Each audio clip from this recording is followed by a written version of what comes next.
siempre es una mezcla de azar y no necesidad. No hay una necesidad. Nos hubiésemos podido extinguir y no hubiese pasado nada para el resto de los ecosistemas, ¿vale? Pero sí que hay lo que se llama una presión selectiva. A ver, azar. Debe cambiar el material genético para que las especies evolucionen. Debe haber mutaciones.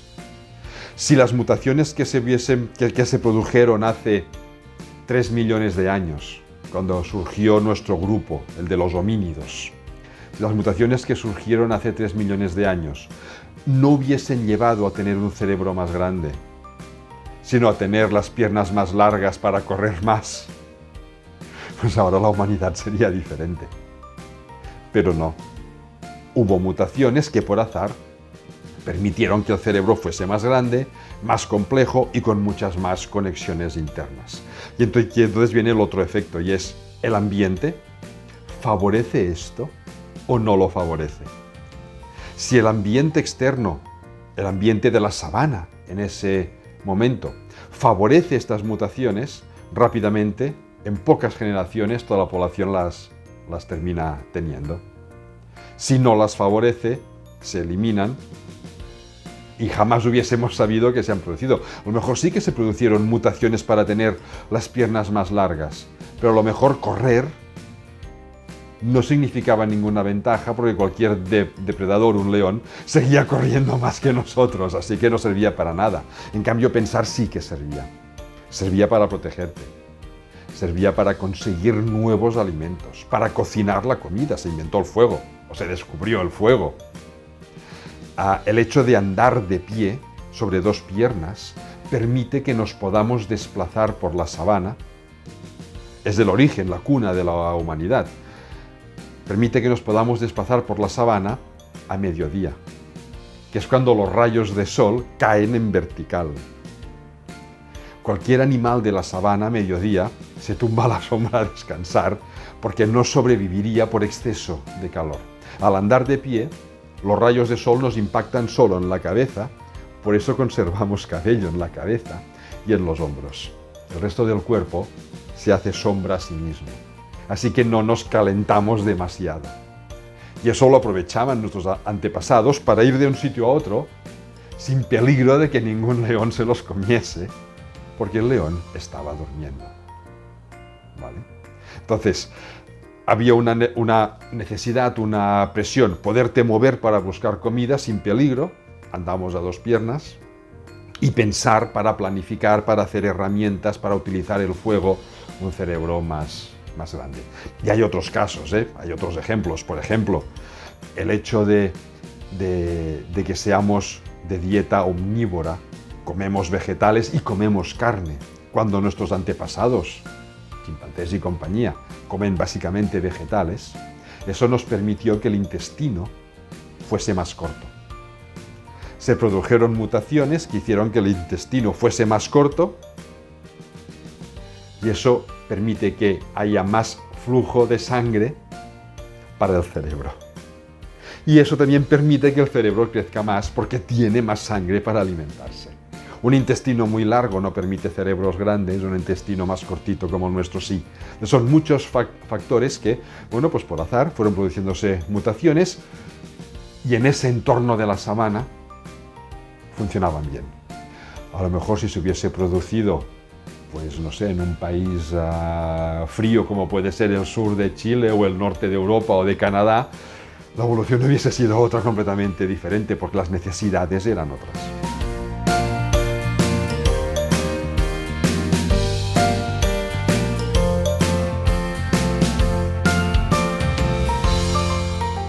Deberíamos hacerlo. No como una materia.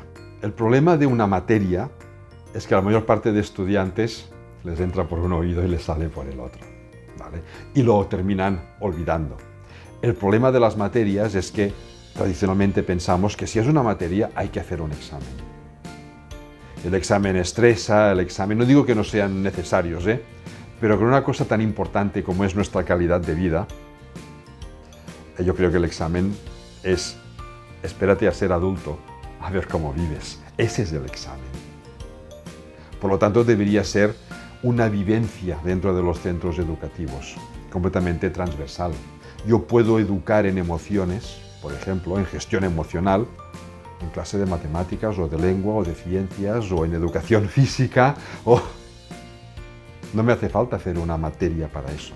Cada vez que yo veo un alumno, por ejemplo, que tiene miedo de hacer un ejercicio físico, de hacer, por ejemplo, volteretas, hay alumnos, yo era de estos, que ponerme cabeza abajo no me ha gustado nunca. Entonces hacerla vertical o cosas de estas a mí me daba pánico. Pues cuando tú ves un alumno, por ejemplo, en educación física, que tiene pánico o miedo a esto, es el momento ideal para tratar aspectos de emociones, de gestión emocional, de qué es el miedo, por qué tenemos miedo, qué nos proporciona de bueno el miedo. Es una protección ante amenazas. ¿Hacer una voltereta es una amenaza o no? Hay una colchoneta, tienes al profesor al lado, tienes amigos que te van a ayudar, compañeros. No es una amenaza real y eso puede ayudar pues, a incrementar esta calidad de vida. El hecho de, por ejemplo, nos encontramos muchas veces con alumnos ya de 8 y 9 años que te dicen: yo no sirvo para esto, profe. Yo esto no lo voy a aprender nunca.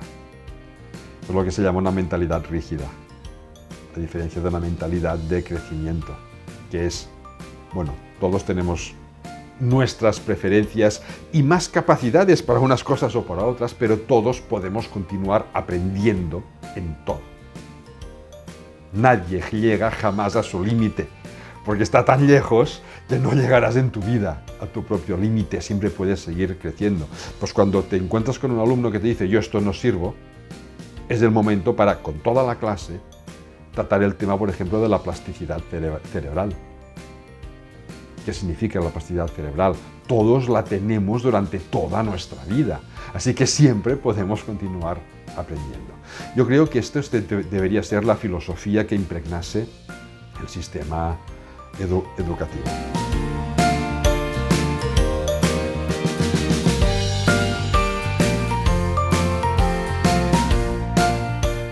Hay varias maneras, varios aspectos que yo creo que son importantes. Uno es el ejemplo que damos los adultos. Nuestras hijas e hijos, o nuestros alumnos en un centro educativo, nos imitan, nos observan y nos imitan. Y tarde o temprano utilizan esto para construir su identidad y su forma de vivir.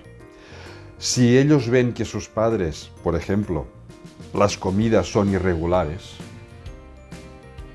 ellos se acostumbrarán a tener comidas irregulares. Si ven que sus padres tan pronto un día se acuestan muy tarde y otros se acuestan muy temprano y se levantan, ellos van a tomar estas costumbres. Y eso pues genera unos ciertos desequilibrios. Y los padres deberíamos ser conscientes de que si queremos que coman verduras, que hay muchos niños que la verdura por sí misma a veces pues no les atrae demasiado, primero, debemos comer junto con ellos. No hay un horario para niños y un horario para adultos. Nosotros nos adaptamos al horario de los niños y debemos comer verduras con ellos para que se acostumbren, porque es lo normal, lo que pasa en casa. Si queremos que se acuesten pronto, no digo acostarnos con horario de niños, pero ellos deben percibir que si a ellos les acostamos, no sé, a las 8 de la tarde, es la costumbre que tenemos aquí en Barcelona, nosotros no nos vamos a dormir a las 2 de la madrugada. Porque, aunque duerman, su oído sigue captando sonidos. Ellos saben si estamos moviéndonos por casa o no. Si a ellos les exigimos que hagan deberes escolares en casa y yo llego del trabajo maldiciendo a mi jefe porque me ha hecho quedar media hora más, aquí hay una incongruencia que genera desequilibrios.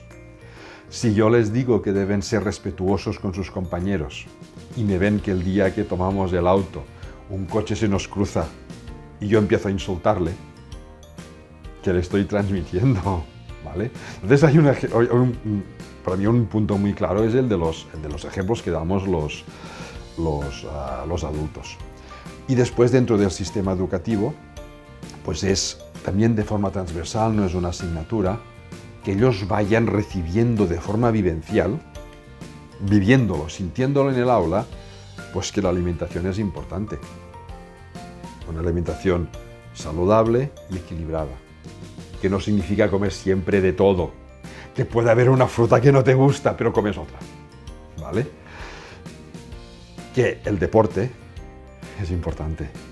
Buena alimentación sin deporte, te quedas a no medio camino, ¿no? Te quedas mucho antes. Y después, lo que a mí me gusta llamar la higiene mental. Pensamientos positivos. Todos tenemos a veces pensamientos negativos, los adultos también, pero la gracia está en saberlos reconducir, identificarlos y reconducirlos. Es ser conscientes de que el día que me he enfadado mucho, tener tiempo con ellos para poder reflexionar una vez ha pasado el enfado, por qué te has enfadado, cómo lo podríamos haber gestionado de una manera diferente. Esto es higiene mental, no es no tener emociones negativas, las vamos a tener igual, es saberlas reconducir para que no nos afecten.